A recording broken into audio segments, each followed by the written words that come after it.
नमस्कार दोस्तों, स्वागत है आपका ओपिनियन हब पर। दोस्तों, आज हम एक बहुत ही इम्पोर्टेंट टॉपिक पर बात करने जा रहे हैं जिसको अक्सर स्टूडेंट लेकर कंफ्यूज रहते हैं, और वह है भारतीय राष्ट्रीय कांग्रेस की स्थापना को लेकर। दोस्तों, भारतीय राष्ट्रीय कांग्रेस की स्थापना ए.ओ. ह्यूम ने नहीं की थी, ऐसा स्टूडेंट के मन में रहता है कि ए.ओ. ह्यूम ने की थी। ए.ओ. ह्यूम ने जिस संगठन की स्थापना की थी दोस्तों, उसका नाम है इंडियन नेशनल यूनियन, और ये इन्होंने 1884 में की थी। जस्ट इसके एक साल बाद 1885 में कुछ भारतीय नेताओं जैसे दादा भाई नौरोजी, दिनसा वाचा, सुरेंद्र नाथ बनर्जी एवं आनंद मोहन बोस, इनके सहयोग से 28 दिसंबर को भारतीय राष्ट्रीय कांग्रेस का गठन किया गया था। दोस्तों, अब आपको शायद या आपका कंफ्यूजन दूर हो गया होगा कि भारतीय राष्ट्रीय कांग्रेस की स्थापना आखिर किसने की थी। तो आपको एक चीज़ तो ये याद करनी पड़ेगी कि आपको ये भूलना नहीं चाहिए कि 1884 में ए.ओ. ह्यूम ने जिस संगठन की स्थापना की थी उसका नाम था इंडियन नेशनल यूनियन, और 1885 में भारतीय राष्ट्रीय कांग्रेस की स्थापना दादा भाई नौरोजी, दिनसा वाचा, सुरेंद्र नाथ बनर्जी और आनंद मोहन बोस जी, इनके सहयोग से हुआ था। यह फैक्ट आपको याद आना चाहिए ताकि कंफ्यूजन न हो। एग्जाम में अगर पूछता है तो यही पूछ, एक तो इनका नाम देगा ही देगा, ए.ओ. ह्यूम का। और बहुत सारे स्टूडेंट लगता है यही टिक करके आते भी हैं कि इनको लगता है कि ए.ओ. ह्यूम साहब ही ने किया था। तो आई होप कि आपका कंफ्यूजन दूर हो गया होगा। आइए भारतीय राष्ट्रीय कांग्रेस की और कुछ महत्वपूर्ण बातें जानते हैं। दोस्तों, ये जो इसका पहला प्रथम सम्मेलन होना था वो पूना में होना था, लेकिन वहाँ हैजा फैलने के कारण यह सम्मेलन वहाँ नहीं हो पाया। और फिर इसका सम्मेलन कहाँ हुआ पे, मुंबई के गोकुलदास तेजपाल संस्कृत महाविद्यालय में हुआ था। दोस्तों, ये फैक्ट आपको याद रहना चाहिए। एग्जाम में भी पूछता है कि कांग्रेस का पहला सम्मेलन कहाँ हुआ था, तो कहाँ हुआ था, बम्बई के गोकुलदास तेजपाल संस्कृत महाविद्यालय में। दोस्तों, और कुछ इसके इम्पोर्टेंट बिंदु को देखते हैं। और दोस्तों, इसके जो प्रथम अध्यक्ष थे वह थे कलकत्ता के व्योमेश चंद्र बनर्जी साहब थे। यह प्रथम अध्यक्ष थे, और ए.ओ. ह्यूम साहब इसके प्रथम महासचिव बनाए गए थे। तो आपको कंफ्यूजन ना हो, प्रथम महासचिव ए.ओ. ह्यूम साहब थे, और प्रथम अध्यक्ष कौन थे, व्योमेश चंद्र बनर्जी। कहाँ के थे, कलकत्ता के थे। और एक बात और आपको नोट करनी पड़ेगी, कलकत्ता विश्वविद्यालय की प्रथम महिला स्नातक कादम्बनी गांगुली ने सन 1890 में पहली बार कांग्रेस को संबोधित किया था। ये भी क्वेश्चन पूछता है अक्सर पीसीएस में, तो ऐसे ही क्वेश्चन पूछता है, वन लाइनर ही उठा के दे देता है। पूछ देगा कि कांग्रेस को प्रथम महिला या कांग्रेस को पहली बार किसने संबोधित किया था। तो 1890 में पहली बार कांग्रेस संबोधित करने वाली, एक तो ये प्रथम स्नातक महिला भी हैं और संबोधित करने वाली प्रथम महिला भी हैं, तो इनका नाम आपको याद रहना ही चाहिए। क्या है, कादम्बनी गांगुली। और दोस्तों, एक फैक्ट और आपको याद रहना चाहिए, दादा भाई नौरोजी इसके 3 बार अध्यक्ष रहे हैं। कितने बार, 3 बार अध्यक्ष रहे हैं। ये चीज़ें तो आपको रटी होनी चाहिए क्योंकि एग्जाम में ऐसे ही फैक्ट पूछते हैं। दोस्तों, एक बात मैं और ये कहना चाहूँगा कि मैं आपको सिर्फ फैक्चुअल नॉलेज दे रहा हूँ जो एग्ज़ाम में पूछे जाते हैं, और बाकी इस पे तो बहुत सारी बातें करने को है। और एक चीज़ और, आपको एक फैक्ट याद भी रहने चाहिए।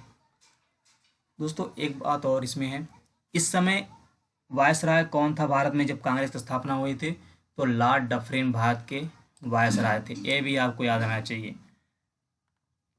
कुछ इतिहासकार कांग्रेस की स्थापना को लेकर बहुत कुछ कहते हैं, जैसे कुछ इतिहासकार ने इसको सेफ्टी वॉल्व भी कहा गया है। Safety valve in the sense कि जैसे कुकर में एक सेफ्टी वॉल्व लगा रहता है, ज़्यादा गैस बनती है तो गैस सीटी मारती है, उधर से गैस निकल जाती है। तो उस समय लग रहा था अंग्रेज़ों को कि उसमें बहुत सारे नेता मांग कर रहे थे स्वतंत्रता की भी, स्वतंत्र और मतलब पूरी तरह स्वतंत्रता की तो नहीं मांग कर रहे थे, प्रेस की स्वतंत्रता की मांग कर रहे थे। उसमें बहुत सारे प्रतिबंध लगाए थे भारत पर। तो उनको लग रहा था कि एक ऐसी संस्था का निर्माण कर देना चाहिए कि ये आपस में मिलकर अपनी भड़ास वहीं निकालें। और बिपिन चंद्र इसे कहते हैं तड़ित चालक। तड़ित चालक आप तो सुना ही होगा, जो आकाशीय बिजली को अपने तरफ खींचती है। इसने राष्ट्रवादी भावनाओं के लिए उत्प्रेरक का काम किया। दोस्तों उस समय कांग्रेस बहुत बड़ी संगठन बन चुकी थी और एक तो राष्ट्रीय स्तर की संगठन थी। तो जो उस समय बहुत से जो उदारवादी और उग्रवादी, उस समय तो दोनों एक ही संगठन में थे, कांग्रेस में ही थे। तो इन दोनों ग्रुपों को आकर्षित करने का काम किया। दोस्तों चलिए आगे देखते हैं इसके उद्देश्य क्या रहे उस समय। ये आपको मेंस में काम आ जाएगा उद्देश्य वगैरह, हालांकि प्री में पूछ सकता है कि इनमें से निम्नलिखित में से कौन कौन से कांग्रेस के उद्देश्य थे। चलिए देखते हैं। पहला उद्देश्य इनका था लोकतांत्रिक राष्ट्रवादी आंदोलन का संचालन करना, भारतीयों को राजनीतिक रूप से शिक्षित करना और देश के नेताओं एवं कार्यकर्ताओं के मध्य समन्वय स्थापित करना, उपनिवेशवाद विरोधी विचारधाराओं को प्रोत्साहन एवं समर्थन, जाति धर्म एवं क्षेत्रीयता की भावना से लोगों को मुक्त करके उनमें एकता स्थापित करना, राष्ट्रवादी भावनाओं का उभार एवं प्रचार एवं प्रोत्साहन करना। आप कुल मिलाकर आप एक कंक्लूजन के रूप में कह सकते हैं, उस समय हमारे देश में एक तरह तो संचार का साधन भी नहीं था और सभी को एकजुट भी करना था। तो ऐसे में बहुत सारी दिक्कतें जा रही थी कि हम उनके पास पहुँचे कैसे। तो कांग्रेस ने एक बड़े लेवल पर इस काम को अंजाम दिया।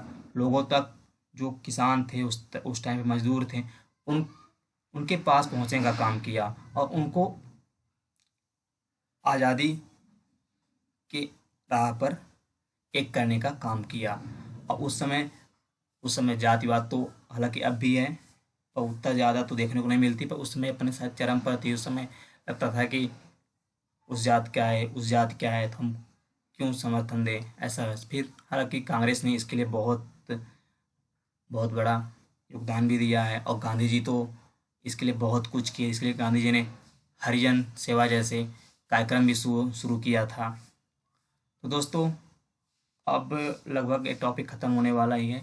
एक चीज़ और आपको कांग्रेस के बारे में याद करनी पड़ेगी नोट के रूप में। अगर मान लीजिए एग्जाम में पूछता भी है कि क्या कांग्रेस का आरंभिक उद्देश्य स्वतंत्रता के लिए संघर्ष करना था या नहीं, तो दोस्तों आपको ये बात याद रखनी पड़ेगी कि कांग्रेस का जो मुख्य उद्देश्य था शुरुआत में, वह शिक्षित लोगों को संगठित करने का था और संगठित करके सरकार की नीतियों को प्रभावित करना था।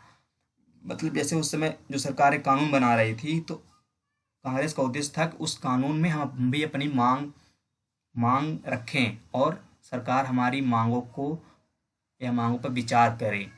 तो यह उद्देश्य था शुरुआती में, न कि स्वतंत्रता के लिए संघर्ष करना। ये तो बाद में हुआ है।